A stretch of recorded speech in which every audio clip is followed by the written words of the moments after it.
8. मैं सुहानी का बैग लेकर लैडर पर आया ही था कि नीचे देखा श्रेया और अथर दोनों गायब थे। मेरे पास फोन भी नहीं था कि उन्हें बुला सकूं। सुहानी अंदर से ही बोली, क्या हुआ? चल ना, कहीं मम्मी का मूड चेंज ना हो जाए। तेरे पास मोबाइल है? उसने ना में सर हिला दिया। दोनों के पास कोई कम्युनिकेशन डिवाइस ना हो, थोड़ा ट्रिकी हो सकता था। गुंजा आंटी पीछे ही खड़ी थी, उनका पूरा फेस आंसुओं से भर चुका था। मम्मी जी, सुहानी का मोबाइल है आपके पास? उन्हें जैसे कुछ याद आया, वो तुरंत रूम से बाहर गईं और सिर्फ 2 मिनट में वापस आईं और सुहानी को उसका फ़ोन दे दिया। मैंने सुहानी के हाथ से ले लिया। तो इसका चार्जर अपने बैग में रख, मैं अथर की खबर लेता हूँ। पर बैग तो तेरे पास है। ओ हाँ, ये ले, इसमें चार्जर रख। मैं सीढ़ी पर लड़का सुबह 5 बजे अथर को कॉल कर रहा था। पूरी बेल चली गई पर उसने फ़ोन नहीं उठाया।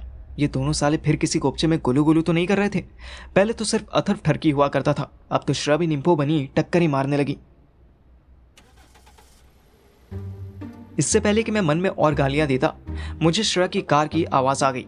मैंने फिर सुहानी से बैग लिया और नीचे उतर गया। मेरे पीछे पीछे ही सुहानी भी आ गई। गुंजा आंटी ने एक बार नीचे झांका और फिर तुरंत खिड़की बंद कर दी। सुहानी बेचारी बस हाथ हिलाकर बाय करती रह गई। मैंने फटाफट लैडर फोल्ड की। गाड़ी रुकी थी कि मैं भड़क गया। कहाँ चला गया था बे, अकेला छोड़ के? अथर और सुहानी की निगाह मिली। हाय सुहानी, कैसी है तू? सॉरी यार मोटे, वो क्या है ना, यहाँ चौकीदार आ गया था तो इसलिए हमें निकलना पड़ा। अगर तू फोन नहीं भी करता ना तो मैं हर 10 मिनट में चक्कर लगाने ही वाला था। मैंने उसे तो कुछ भी नहीं कहा, पर झुक के श्रेया का फेस देखा। वो स्माइल कर रही थी। ये साले 100% कुछ करके आए थे। हम दोनों गाड़ी की बैक सीट पर बैठे और कार गली से बाहर निकल गई। सुहानी बहुत टाइम बाद घर से निकली थी। उसने 3-4 लंबी लंबी सांसें खींची और फिर मुझे कस के दबोच लिया। इजी इजी, अबे आराम से, थोड़ा तो सब्र करो सालो, अब तो जिंदगी भर चिपकते रहना। व्हाट्स योर प्लान नाउ मोटू? कहाँ चलूं? राम मंदिर। मैं घर से निकलने से पहले एक बैग लाया था जो मैंने श्रेया की कार की सीट के नीचे रखा हुआ था। मैंने उसे बाहर निकाला और उसमें से 2 कुर्ते पैजामे निकाले और एक लाल रंग की साड़ी निकाली। कुर्ता मेरा बाप का था और साड़ी मेरी माँ की थी। श्रेया ने रियर व्यू मिरर में देखा तो उसकी आंखें चमक गई। सुहानी ने दांत दिखाते हुए साड़ी टच की। ये मेरे लिए आंटी ने दी? नहीं, मैं चुरा के लाया, हमारी शादी के लिए। इधर हम मंदिर जा रहे थे और उधर मेरा बाप बाथरूम जाने की कोशिश में था। ठीक 6 बजे मेरे बाप की नींद खुली तो उसने फ़ोन देखा। अलग अलग नंबर से कोई 40 मिस्ड कॉल्स पड़ी थी। उन्होंने तुरंत वापस कॉल बैक की तो पता चला उनका फेवरेट चेला, उनके बेटे से भी ज़्यादा वैल्यूएबल लड़का जयपुर में बंद था। ट्रक वालों ने उसे अच्छे से धोया था। मेरे बाप का खून खौल उठा। मेरी माँ सुबह 7 बजे मेरे बाप को चाय देने के लिए दरवाजे पर आई। उन्होंने कई बार नॉक किया पर बाप ने गेट नहीं खोला तो वो खुद ही अंदर आ गई। अंदर कोई नहीं था, बाप फुर हो चुका था।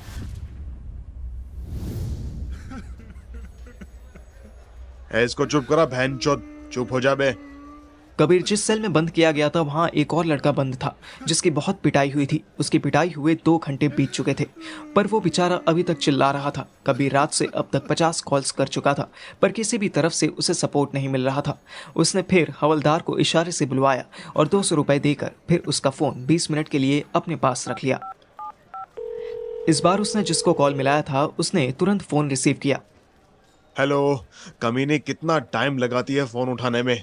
उधर वो भोसड़ी का अशोक भी फोन नहीं उठा रहा है। अच्छा सुन, बहाने मत बना, मेरी बात सुन। मुझे उस हरामी पार्थिव ने यहाँ पर फंसा दिया है। हाँ, तेरा स्टूडेंट, वही मादर। सुनना, मेरी टेंशन नहीं है, मैं कैसे ना कैसे करके यहाँ से निकल जाऊंगा। उस सुअर का पता लगा, उसने अपना फोन ट्रक में फेंक दिया था, वरना मैं तुझे क्यों कहता। जा देख, कर कुछ। भूलियो मत मैंने सिस्टम में रह के तेरी कितनी मदद की है। कॉल काटने के बाद भी कबीर का गुस्सा शांत नहीं हुआ। उसने जैसे खुद से सवाल किया, एक लड़की के चक्कर में क्या से क्या हो गया मैं। किसी की औकात नहीं थी मुझे उलझा सके। इस राधिका की बच्ची को तो मैं ऐसा सबक सिखाऊंगा कि वो बैठने को तरसेगी। अचानक फोन बजा। कबीर ने नंबर देखा तो तुरंत पहचाना, ये तो अशोक का कॉल था। Yes sir, good morning sir. कहाँ उलझ गया तू? सर बस गलती हो गई, फेलियर की आदत नहीं है ना।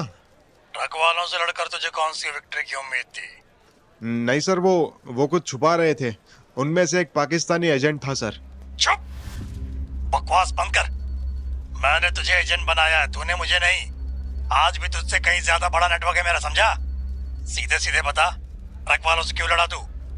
और ये 2 आईफोन्स का क्या किस्सा है? कबीर जानता था कि अशोक सर को प्यार मोहब्बत के नाम से नफरत थी, फिर उनके बेटे ने इतनी आसानी से उसे बेवकूफ़ बना दिया था, यह भी बताने लायक बात नहीं थी। कबीर जल्दी जल्दी कोई बहाना सोचने लगा। बोलना, इतना टाइम क्यों लग रहा है तुझे कहानी सोचने में? सर कोई कहानी नहीं, सच में वो फोन्स किसी एजेंट के थे। देख ले, दोनों फोन उस ट्रक वाले ने पुलिस को ही सबमिट कर दिए हैं। मैं चाहूं तो 2 मिनट में पता लगा लूंगा मोबाइल किसके नाम पर थे। अगर तेरी बात झूठी निकली तो जानता है ना मैं तेरा क्या हाल करूंगा। Yes sir, of course sir. वो फोन एक श्रेया नाम की लड़की का है, मैं क्रॉस चेक करवा चुका था। कौन श्रेया? है सर एक, वही सारी फसाद की जड़ है। अच्छा, वो श्रेया जो एमएलए की बेटी है, पार्थिव के कॉलेज वाली। वो कब से फसाद की जड़ हो गई? फोन पर ज्यादा कुछ नहीं बता सकता सर। आप एक बार मुझे यहाँ से बाहर निकालिए, फिर मैं आपसे आकर मिलता। मेरे बाप ने अपने रूड बिहेवियर का एग्जाम्पल देते हुए फोन काट दिया। तुरंत उसे दूसरी कॉल भी आ गई। इससे पहले कि वो फोन उठाता, हवलदार अपना फोन लेने वापस आ गया। कबीर ने उसे 2 मिनट रुकने का इशारा किया और फोन उठाया। हाँ बोल। अच्छा ठीक है, भेज। हवलदार ने ग्रिल पर डंडा मारा। कबीर को एक व्हाट्सएप वीडियो रिसीव हुई। उसने झट से खोली। पहले वो मुस्कुराया, फिर उसकी नाक फूलने लगी। हवलदार ने अपने फ़ोन छीनने की कोशिश की तो कबीर ने जेब से 500 का नोट निकाला और उसको दे दिया। गुस्से से कांपते हुए उसने सीधे मेरे बाप को कॉल मिला दी।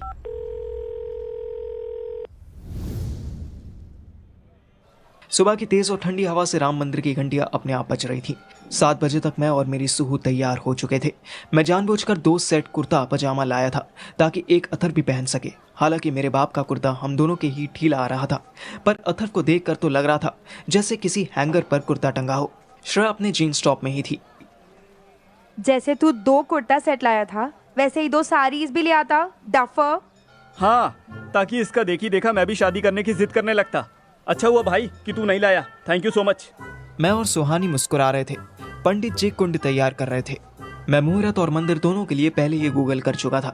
एक अजीब से खुशी महसूस हो रही थी, एक अजीब सा सेटिस्फैक्शन आता दिखाई दे रहा था। अथर का फोन बजा। वो साला साइड में गया और यहीं से अच्छे भले मुहूर्त में ग्रहण लगने की शुरुआत हो गई। यस मैम, मैं अच्छा हूँ, आप कैसे हो? आप तो उस दिन एयरपोर्ट के बाद दिखाई ही नहीं दिए। मुझे अतर की तो आवाज़ आई, पर दूसरी तरफ कौन था ये तब समझ नहीं आया। लेकिन जैसे ही उन्होंने एयरपोर्ट बोला तो मेरे माइंड में सबसे पहले राधिका का फेस उभरा। हाँ वही होगी, लेकिन वो क्यों कॉल कर रही थी? श्रेया सुहानी के मोबाइल से हर चीज़ की वीडियो बनाने में लगी हुई थी। उसके देखा देखी अतर भी वीडियो बनाने लगा। सुहानी तब रेड साड़ी में हल्का सा घूंघट किए एक पतरी पर बैठ गई थी। मैं भी उसके साथ आकर बैठ गया। हवन की लकड़ियां कड़क कड़क करके टूट रही थीं। अतर ने फोन जेब में रखा और मेरे पास दौड़ता हुआ आया। सुन पार्थ, एक भाषण है यार। क्या कह दिया राधिका ने? उसी का कॉल था ना? हाँ, बट तुझे कैसे सुनाई दे गया? गैस किया। तू वो छोड़, बता क्या बोली? वो बोली कि जितना जल्दी हो सके तुम दोनों दिल्ली छोड़ दो, तुमने गलत आदमी से पंगा ले लिया है। हमने किससे पंगा ले लिया? अरे वही तो मुझे भी समझ में नहीं आ रहा है। मेरे दिमाग में तुरंत उस सुअर कबीर का चेहरा आ गया। तो राधिका कबीर की एक्टिविटीज पर भी नजर रखती थी, मतलब वो डबल एजेंट थी। ये साला कबीर डबल क्रॉस कर रहा था। एक बार ये शादी हो जाए फिर फुल फ्लैग जासूस बनने की ही सोची थी मैंने। पंडित जी ने अपना मंत्रोच्चार शुरू कर दिया। ओम मंगलम भगवान विष्णु मंगलम गरुड़ध्वजम। मंत्रोच्चार होते होते कोई 20 मिनट निकले होंगे कि मंदिर के अंदर एक जीप आकर रुकी। मैं और सुहानी तो सिर्फ शॉक्ड हुए। पंडित जी तो ऐसे घबराए कि अपनी जगह से उठकर हमारे पीछे आ गए।